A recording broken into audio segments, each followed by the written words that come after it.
코로나19 대유행이 본격화된 것 가운데 집단 감염이 전국적으로 확산된 것을 경험하고 있습니다. 우리가 방역 수칙을 잘 지켜야 됩니다. 그럼에도 불구하고 개념 없는 경우들이 많이 있는데 우리는 잘 지켜야 됩니다. 하지만 수많은 사람들이 하나같이 지킨다라고 하는 것은 쉽지 않을 거예요. 뿐만 아니라 코로나 바이러스는 전염병입니다. 이 전염병은 하나님의 징계입니다. 하나님의 심판입니다. 왜 그러냐? 인간들이 하나님을 두려워할 줄 모르는 데서 오는 하나님의 심판이지요. 그래서 우리는 이 하나님의 심판 앞에 두렵고 떨리는 마음으로 회개하며 자복하면서 복음으로 돌아가야 되고 본질적인 예배다운 예배로 돌아가야 됩니다. 그러면 하나님이 고치실 줄 믿습니다. 하나님이 그치게 멈추게 해주실 줄로 믿습니다. 이러한 때에 우리가 한번 상황을 한번 생각해 보아야 돼요. 세계 1차 대전이나 2차 대전 터지기 바로 전에 어떤 현상이 있었느냐니까 교회가 타락했어요. 교회가 세상으로부터 무시를 받았어요. 그리고 교회는 무능화했어요. 그리고 교회는 세속화되었어요. 그때 어떤 예언가들이 이렇게 말했거든요. 이대로 50년 가다가는 성경 휴지가 될 걸 그랬어요. 근데 지금 어때요? 꼭 그럴 것 같지 않아요? 이대로 10년, 20년간만 가면 거의 성경 휴지 되는 거 아니에요? 성경책도 잘 안 들고 다니고 안 읽고 기도 안 하고요. 말씀 무시하고. 그때에 1차 세계대전이 일어났고요. 2차 세계대전이 일어났다고요.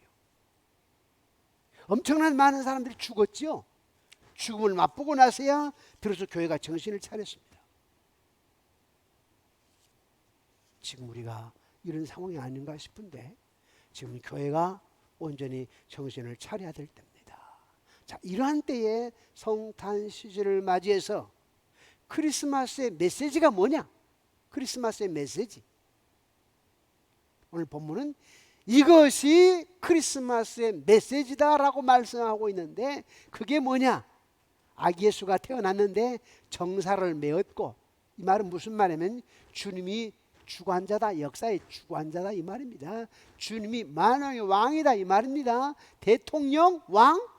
아니, 우리 예수님이 역사의 주관자다라고 얘기하고 있고, 그분은 그의 이름은 기묘자라, 원더풀 원더풀, 놀랍다. 그리고 그분은 전능하신 하나님이라, 모사라, 영어로 카운슬러, 여러분 인생의 문제를 해결하시는 카운슬러, 상담자라, 영존하신 아버지라, 평강의 왕이라. 오늘 이러한 예수님의 이름을 다 말할 수는 없어요. 그 중에 하나, 그의 이름은 기묘자라, 원더풀 원더풀 원더풀. 기묘자에 대해서만 하나의 말씀을 상고하기를 원합니다. 알프스 산맥의 한 조그마한 마을에 아주 작고 색다른 교회 하나가 있었습니다. 이 교회 내부 벽에는 구약 성경에 나와 있는 선지자들의 조상, 즉 조각상이 있습니다. 근데 그 조각상을 보니까 한쪽을 향하여 다 방향이 한 방향으로 향해 있습니다. 그리고 선지자들의 그 조각상의 두 번째 손가락이 다 한쪽을 가리키고 있습니다. 한쪽을 다 가리키고 있습니다. 시선을 보니까 한쪽으로 집중되어 있습니다.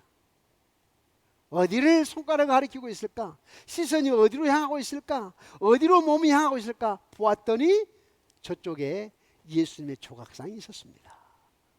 무슨 말입니까?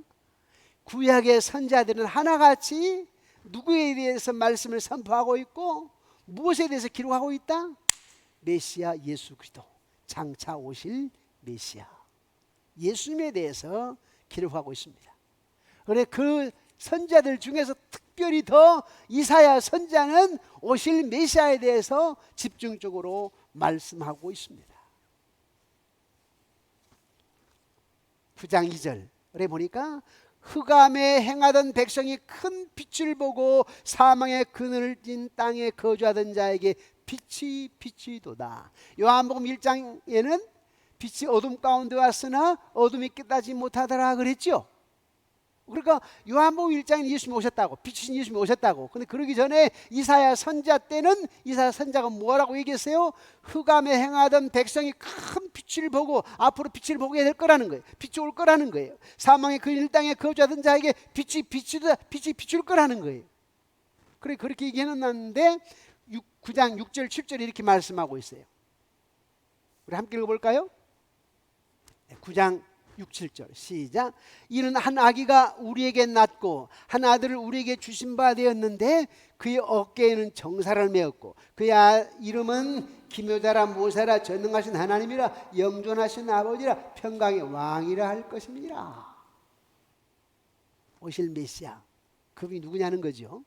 또 이사야 53장 5절입니다. 함께 읽어볼까요? 시작. 그가 찔림은 우리의 허물 때문이요 그가 상함은 우리의 죄악 때문이라. 그가 징계를 받음으로 우리는 평화를 누리고 그가 채찍에 맞음으로 우리는 나음을 받았도다. 오실 메시아 그분이 오셔서 뭐냐? 찔리게 된다. 그런데 왜 찔리느냐? 왜 상하느냐? 우리의 죄악 때문이라. 그가 징계를 받음으로 우리가 평화를 누리고 그가 채찍에 맞음으로 우리가 나음을 입었도다. 초점은 어디예요?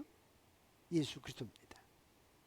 그런데 그 이사야 선지자가 오늘 본 말씀에 9장 6절에 소개하는 예수님 누구라?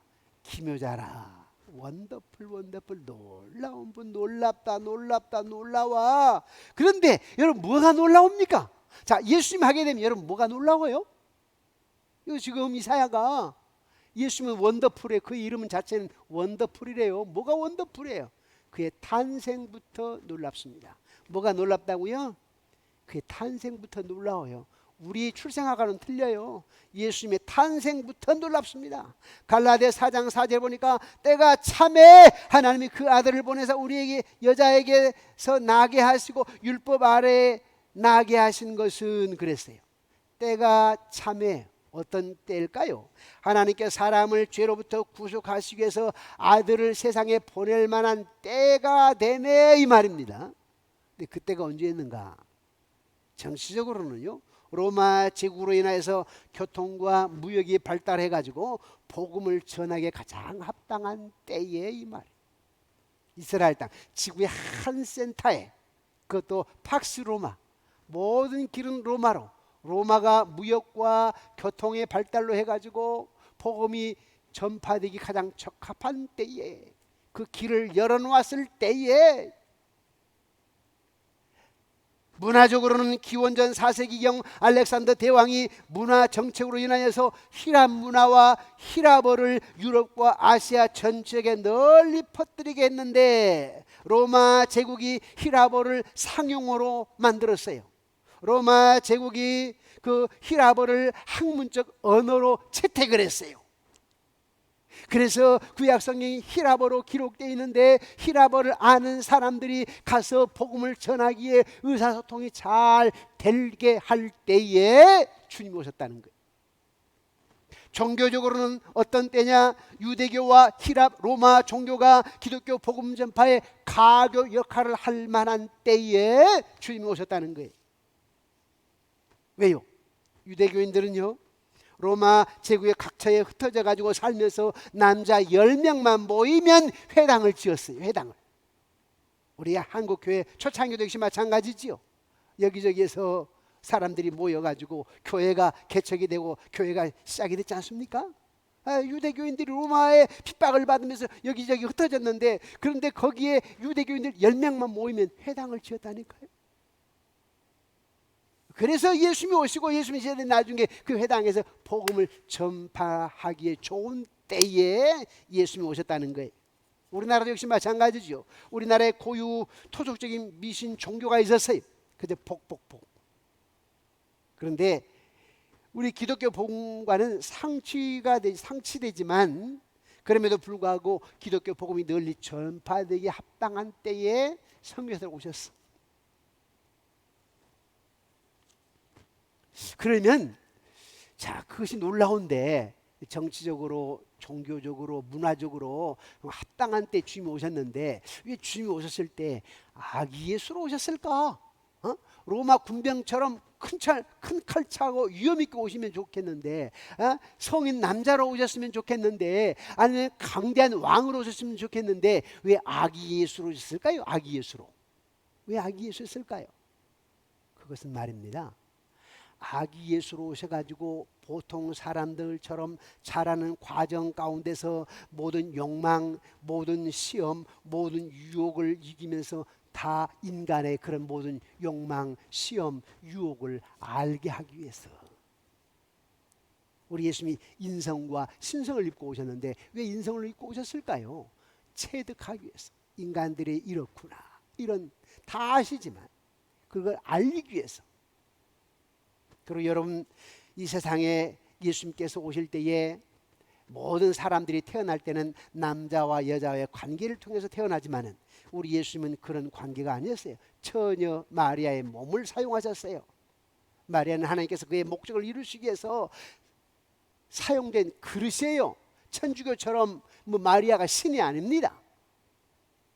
그런데 그렇게 탄생이 얼마나 놀라운가. 그러니까 예수님은 그 이름이 원더풀, 원더풀, 놀랍다, 놀랍다. 무엇이 놀라운가? 탄생부터 놀랍다. 그 다음에는 무엇이 놀라운가? 그의 생애가 놀랍습니다.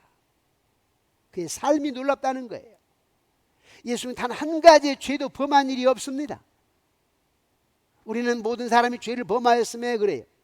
죄의 삭은 사망이라 그랬어요. 한 번 죽는 것은 사람에게 정하신 위치다. 죄 때문에. 그런데 우리 주님은 죄가 없어요. 죽어야 될 이유가 없어요. 베드로전서 2장 22절에 보니까 그는 죄를 범하지 아니하시고 그랬습니다. 그 입에는 거짓도 없으시다고 그랬습니다. 히브리서 4장 15절에는 우리에게 있는 대제사장은 우리의 연약함을 동정하지 못하실 리가 아니요 모든 일에 우리와 똑같이 시험을 받으신 이로되 죄는 없으시니로다. 우리 예수님 죄가 없으셨어요. 이 세상에 선량한 사람들은 많이 있었지만은 완전한 사람은 아무도 없었습니다. 그렇죠? 우리 주변에 선량한 사람들이 많이 있어요. 그러나 완전한 사람은 한 사람도 없습니다. 오직 예수뿐입니다. 예수께서 단 한 번이라도 범죄의 생각을 품으신 적이 없습니다. 그러니까 그의 생애가 놀라운 거예요.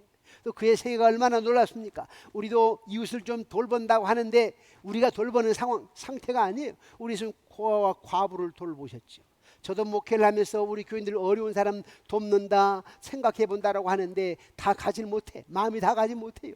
성도가 많으면 많을수록 다 가지 못해요. 성도가 많으면 많을수록 몸이 가야 되는데 못 가니까 사람들은 성도면 이렇게 말해요. 우리 목사님 변했다고. 그 소리 듣지요. 당연해요. 왜? 언제나 나만 봐 그러는 거 아니에요? 20명 있을 때 100명 있을 때 나만 봐 그랬는데 1000명이 넘다 보니까 이제는 나만 봐가 안 되거든. 그러니까 뭐라고 그래요? 목사님 변했다고 그래요. 또 목사가 나이가 들어가잖아요. 내가 개척했을 때는 그냥 우리 교회만 바라봐. 근데 50이 되고 60이 넘고 하니까 총회가 목사님 일 좀 해줘요. 또 동창회도 일 좀 해줘요. 사회도 아니 목사님 군포지역에 3번 양무가 이제 큰 교회가 아닙니까? 언제까지 그렇게 혼자 개교회만 할 겁니까? 나 좀 봐줘. 이런 게 얼마나 많아요. 그러니까 나뉘어져요. 그런데 교인들이 그걸 모르니까 우리 목사님 변했다고. 변한 게 아니에요. 언제나 마음은 다 가 있어요. 개개인에게 가 있어요. 그런데 우리 주님은요 고아에게 과부에게 다 돌아봤어요. 선한 사마리아 찾아보았어요. 또 창녀를 찾아보았어요. 죽은 나사로 나인성 과부의 아들 야르 회당장의 딸을 살리셨어요. 눈먼 송이를 눈을 뜨게 하셔서 규모를 듣게 하셔서 안전병을 일으켜 세우셨어요. 38년 병자를 고치셨어요. 마귀 귀신 들린 자를 우리 주님께서 고치셨어요. 귀신을 내어 쫓으셨어요. 얼마나 그의 삶이 놀라운지 모릅니다. 세상 사람들이 저 세리 죄인 했는데 우리 주님은 세리도 마태를 돌아보셨어요. 그의 삶이 얼마나 놀라운가. 그래 그의 출생부터 놀랍고 출생 뒤에 그 삶이 놀랍고 부모의 말씀에 순종하셨던 예수님 그의 삶이 놀라웠고 또한 무엇이 놀라웠는가? 이제 그의 죽음이 놀라웠어요. 예수님의 죽음은 다른 사람의 죽음과는 완전히 달랐습니다. 사람은 다른 사람들 또 희생적인 죽음을 맞이하는 경우도 없지 않아 있어요. 또 어떤 위대한 동기를 위해서 죽어가는 사람도 있습니다. 그런데 예수님은 인간의 구원을 놓고 죽으셨어요. 인간의 구원. 이 땅에 많은 인간들의 구원의 문제를 놓고 죽으셨습니다. 예수님 죽으실 필요가 없었거든요. 그러나 예수님은 자신의 목숨을 버릴 수 있는 권능과 다시 그것을 일으켜 세울 수 있는 능력이 있었지만서도 나를 위하여, 여러분들을 위하여 죽으셨습니다. 그러니 그의 죽음이 얼마나 놀라운가. 요한복음 15장 13절에 이렇게 말씀하고 있습니다. 우리 함께 읽어보실까요? 요한복음 15장 13절입니다. 시작. 사람이 친구를 위하여 자기 목숨을 버리면 이보다 더 큰 사랑이 없나니. 나의 영원한 생명을 위하여 당신의 목숨을 버렸어요. 여러분 생각해 보시지 않습니까?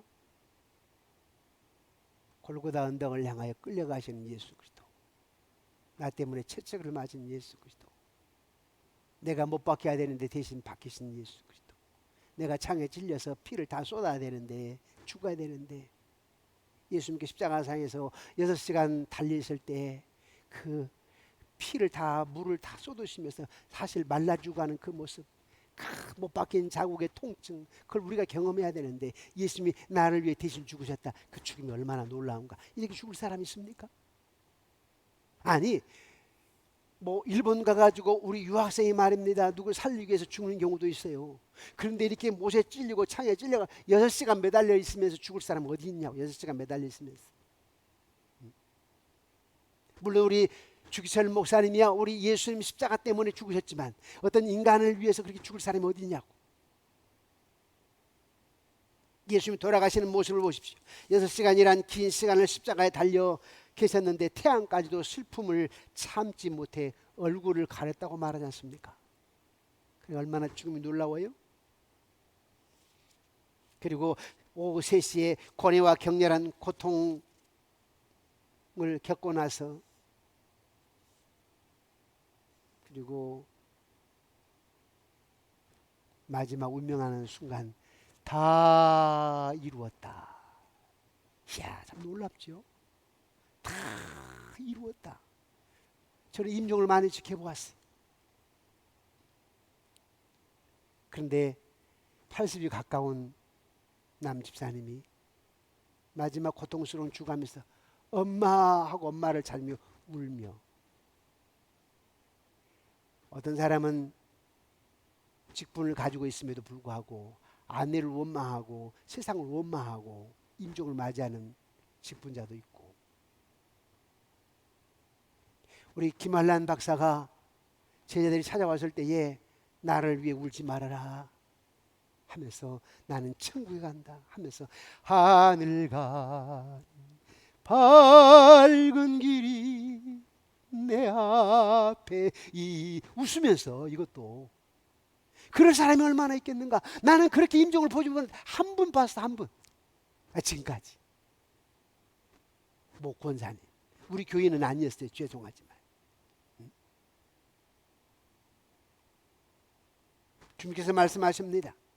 내 너를 위하여 몸버려 피 흘려 너의 죄를 속하여 살 길을 주었건만 너 위에 몸을 주건만 날 무엇 주느냐. 너 위에 몸을 주건만 날 무엇 주느냐. 마지막 순간까지 세상 원망하고 죽어가는 사람들이 얼마나 많은지 한번 여러분 생각해 보세요.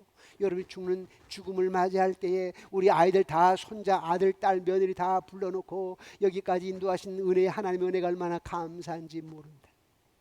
너희들에게 신앙의 유산, 나는 너희들에게 물려줄 것은 없다. 그러나 너희들의 신앙 유산, 너희들이 이 땅에 남아서 열심히 하나님 몸된 교회를 섬기며 말씀 중심에 살기를 원한다.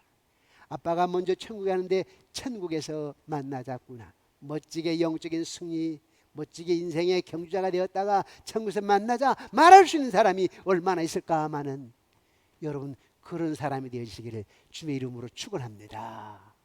예. 또 무엇이 놀라운가?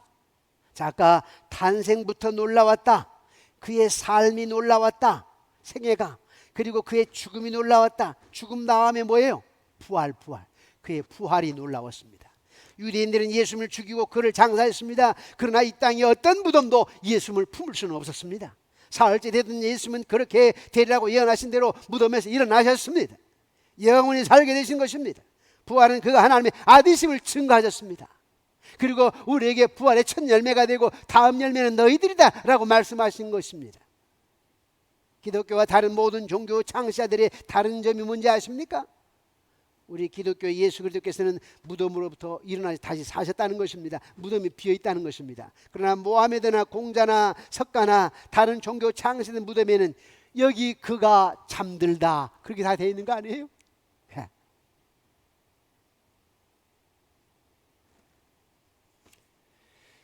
우리 주님의 부활은 놀랍습니다. 동양의 공자, 동양의 성자라고 하는 공자는 죽음을 한타는 거 아니에요?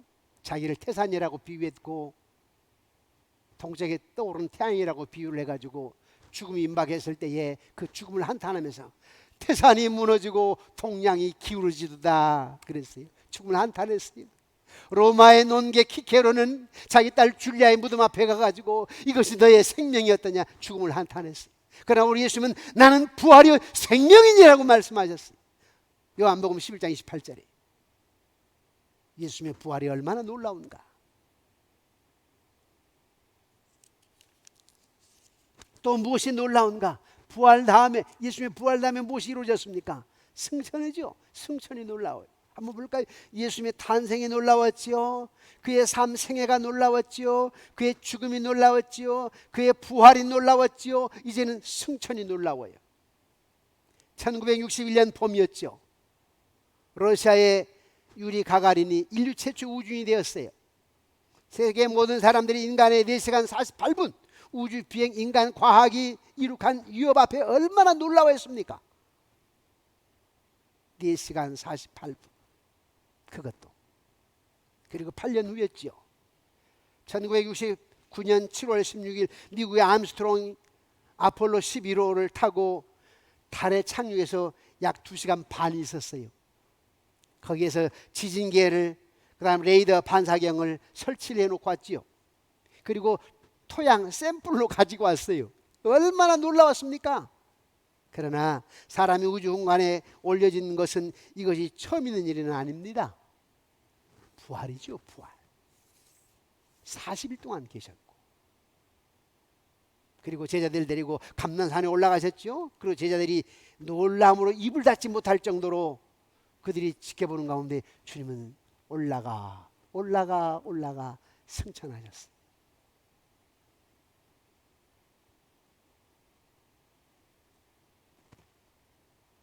우주선 4시간 40분이 문제가 아니, 달 착륙 2시간 반, 그 아무것도 아니.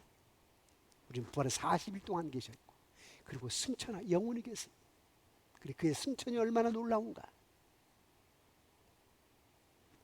뭐 예수님이 발사대를 타고 올라가셨습니까? 뭐 추진 로켓을 타고 올라가셨냐고요? 우주복 헬멧을 쓰고 가셨습니까? 전자장치로 가셨습니까? 아니에요. 그분의 승천이 얼마나 놀랍습니까? 예? 또 무엇이 놀라운가요? 승천하신 위에 어떤 일이 있죠? 지금 역사하시는 거 아니에요? 역사. 현재 역사가 놀라워요. 어떻게 역사하지요? 지금 천상에서 우리를 위해 기도하시고 뿐만 아니라 영을 보내가지고 당신이 영으로 오셔서 우리 안에 지금 성령님이 계시는 거예요. 예수님 여러분이 어떻게 임재해요? 영으로 오셨잖아요. 성령 하나님. 그리고 지금 살아계셔서 우리를 기도하시는 거 아니에요? 야, 이게 얼마나 놀라워요. 제가 목회를 하면서 늘 위로가 되고 소망이 되는 게 있다면 뭔지 아십니까? 뭐 여러 가지가 있지만 목사도 힘들 때가 있잖아요. 개인적으로. 그럴 때요 몇 가지를 생각하는 거예요. 지금도 살아계셔서 나를 위해서 기도하신 하나님, 주님. 그래서 위로가 되고 소망이 넘치는 거예요. 또 천국에 가신 먼저 순서대로 하면 장인, 그 다음에 장모님, 그 다음에 어머님, 그 다음에 작년에 아버님, 이 4분이 천국에서 기도할 거 아니에요? 천국에서. 그걸 생각하면서 위로가 되고 소망을 품는 거예요. 천국에서 어머님이 아들아 정 목사야 내가 기도한다. 우리 예수님이 정 목사야 나는 다 알아. 나는 다 알아. 너를 알아. 기도하시는 거 아니에요? 그러니까 위로가 되고 소망이 넘치는 거예요. 현재 하시는 역사가 놀라운 거예요. 아멘이십니까? 네, 여러분도 지금 역사하신다니까요. 살아계신 주님이 기도하고 계시는 거예요. 그 역사가 놀라운 거예요. 자, 마지막으로 놀라운 건 뭘까요? 마지막 이제 다시 오실 예수님 재림이 놀라운 거예요. 재림. 먼 옛날에 구약시대에는 선지자들이 예수님의 첫 번째 강림에 관해서 노래를 했습니다. 오랜 세월이 흘러가면서 이 희망은 점점 희미해져 가고 사람들은 언약을 잊어버렸어요. 어두워져 버렸어요. 그때 빛으로 주님 오셨는데 빛이 어둠 가운데 와서 깨닫지 못하더라 그런 거 아닙니까?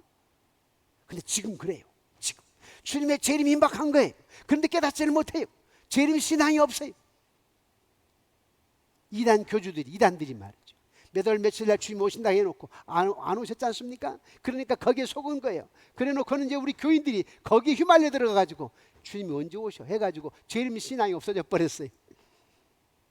긴장되지 않아요? 제가요 가끔 집에 느닷없이 갑니다. 어제 이벤트로 그래요. 그럼 아내가 연락도 안 오고 어떻게 갑자기 왔냐고. 생각지 아니할 때 인자가 오리라. 그러고 들어가요. 생각지 아니할 때 인자가 오리라. 우리 주님은 그래요. 생각지 아니할 때 주님 오십니다.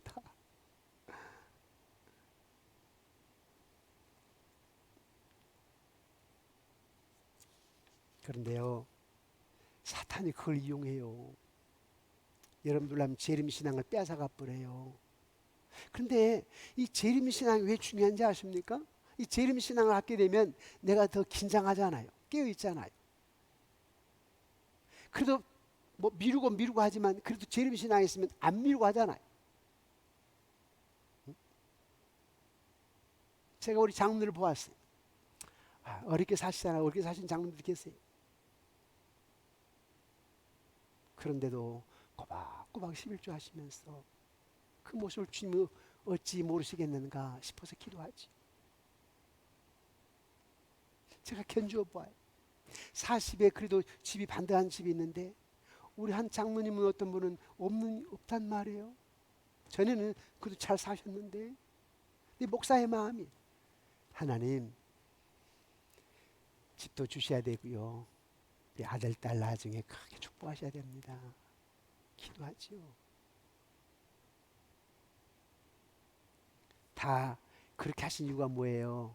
그 어려운 가운데도 지방 간 없음에도 불구하고 온전하게 11조 하신 이유가 뭐예요? 재림 신앙이 있기 때문에 그런 거 아니에요? 그러나 젊으신 집사가 안십사라고 해도 온전하게 11조 안 한 분 많아요.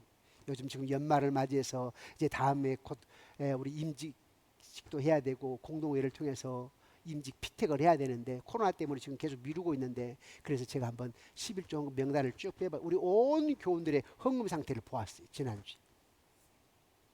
한눈에 다 보이죠. 어떤 경우는 참 우리 집사님, 우리 장로, 우리 권사님은 어려운데 이 가운데 11조를 꼬박꼬박 하셨네. 하나님 축복하옵소서. 어떤 난수집사님은 어떤 집사님은 때로는 어떤 성도는 또이로 이달날 11조 하고 그 다음 달 안 하고 그래서 봤어요. 그 다음 달 안 했으니까 셋째 달에 다 했는가? 아니에요. 보니까 그분은 1년에 100만 원 갖고 사셨더라고. 무슨 말이요? 11조 한 번 했으니까 10만 원 했으니까 그 1년에 100만 원 갖고 살았다는 거 아닙니까? 근데 살았겠어요? 거짓말이지. 그런데 재림신앙이 있다면 그렇게 안 살아요. 재림신앙이 있다면 혹시 다음 주 주님 재림할 수도 있고 한 달 후에 할 수도 있고 놀라우신 하나님이라 하나님 원더풀이라 하게 되면 그렇게 안 살아요. 하나님 역사하실 것이다. 그럼 살아계셔 전능하신 분이요. 달라요. 네.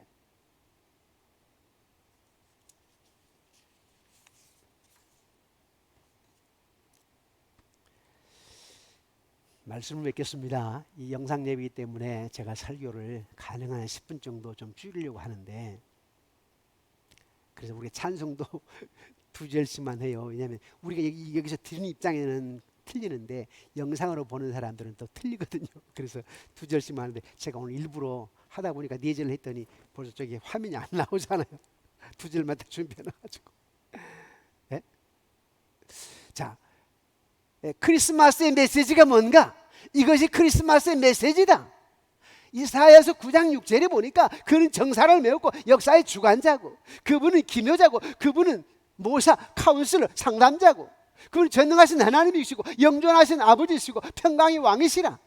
근데 그 중에 오늘 그의 이름은 기묘자, 이 말씀을 나누는데 뭐가 기묘자, 뭐가 놀라운가? 그의 탄생부터 놀랍더라. 그의 삶 자체가, 생애가 놀랍더라. 그의 죽음이 놀랍더라. 그의 부활이 놀랍고, 그의 승천이 놀랍고, 그리고 현재 역사가 정말 놀랍더라.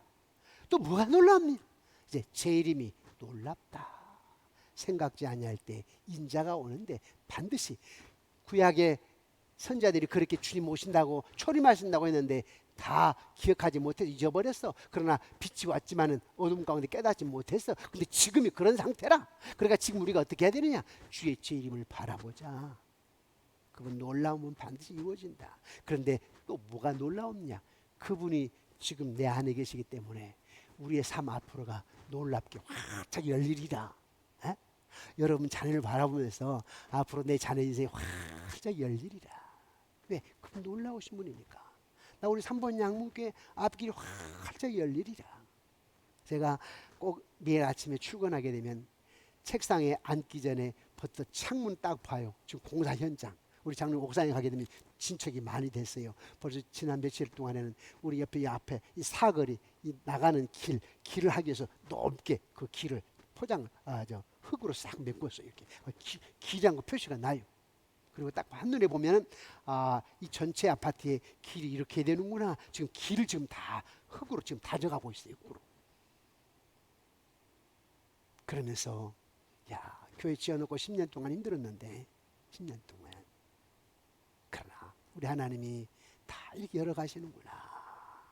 더딘 것 같아도 하나하나 이루어 가시는구나. 원더풀, 원더풀. 앞으로도 그렇고 미래도 그렇고 우리 모두가 다 놀라우신 하나님, 기묘자가 되신 하나님을 바라보면서, 여러분 인생이 지금 캄캄한 것 같고, 여러분 컬컬한 것 같고, 상황과 환경이 어려운 것 같아도 앞으로, 이제 앞으로 하나님이 열어가신다, 역사하신다, 이런 믿음으로, 또 코로나 이것도 우리가 기도하면, 회개하고 자복하고, 우리가 나라 민족으로 회개하며 자복하며 기도하면 하나님이 역사하셔서 멈춰 주신다. 이 나라는 사명의 나라다. 세계 선교에 앞장서야 될 나라다. 지금 선교가 멈춰버렸다. 전도가 멈춰버렸다. 하나님 여기에 그치지 마시고 노여움을 푸시고 다시 한번 우리가 일어나서 회개하고 자복하고 복음으로 돌아가고 예배로 돌아가고 본질로 돌아가고 기독교가 생명이 있고 거룩한 영향력을 미쳐서 여호와 하나님 이 땅까지 선교하는 나라 되게 하여 주옵소서. 반드시 믿습니다. 이러한 믿음으로 승리하는 저와 여러분들이 되어지시기를 주님의 이름으로 축원합니다.